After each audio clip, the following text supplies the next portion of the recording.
kualika msikilizaji wa Radio 1 katika habari nyepesi yetu safari leo, tukianzia kule nchini Uingereza. Mahakama moja nchini humo imemhukumu marehemu mkazi mmoja kifungo cha miaka 3 gerezani na kutoa hati inayotaka polisi kumkamata marehemu huyo na kumpeleka gerezani.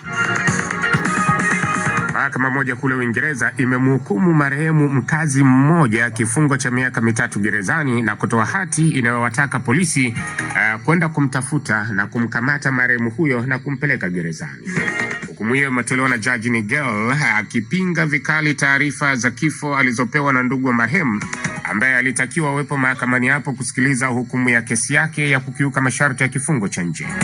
Kabla ya kutoa hukumu hiyo, ndugu wa marehemu walifika katika kesi hiyo na kuiambia mahakama kwamba James, ndugu yao mwenye miaka 51 ambaye ndiye aliyekuwa mshtakiwa, amefariki dunia na kuzikwa wiki 3 zilizopita.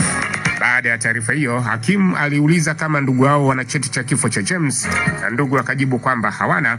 Akauliza tena kama wana hati yoyote inayothibitisha kifo hicho, nao wakajibu hawana. Hapo sasa ndipo alipotoa hukumu akiwataka polisi wahakikishe wanamtafuta marehemu na kumpeleka gerezani. Hukumu hiyo itatenguliwa baada ya miaka 90 iwapo polisi watashindwa kumpata marehemu. Lakini kule Canada, mahakama nchini Canada imetupilia mbali kesi ya madai ya raia wake mmoja aliyeshitaki Jamhuri ya Dominika akitaka imlipe fedha za fidia kwa sababu eti alipokwenda kuitembelea nchi hiyo katika ziara ya kitalii kulikuwa na mvua. Katika kesi yake ya msingi, njemba huyo ambaye anaitwa Bruno alidai kwa sababu nchi hiyo ilikuwa na mvua wakati alipoitembelea katika safari yake ya kitalii, alishindwa kuenjoy safari yake na muda mwingi akautumia kukaa hotelini tu na kuangalia television, jambo ambalo hata angekuwa nyumbani kwake nchini Canada angeweza kulifanya kwa kuangalia television akiwa nyumbani kwake.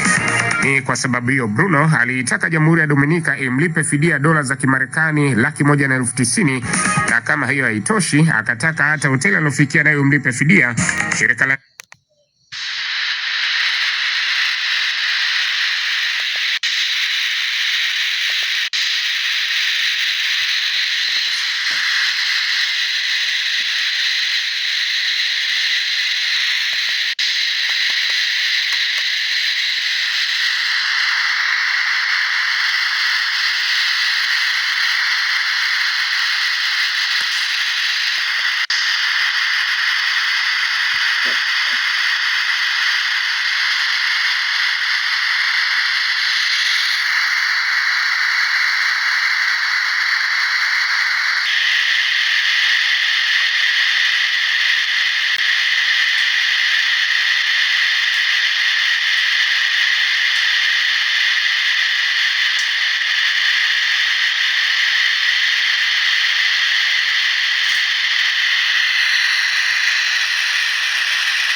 yani ngoja, nilikwambia litakuja lenyewe.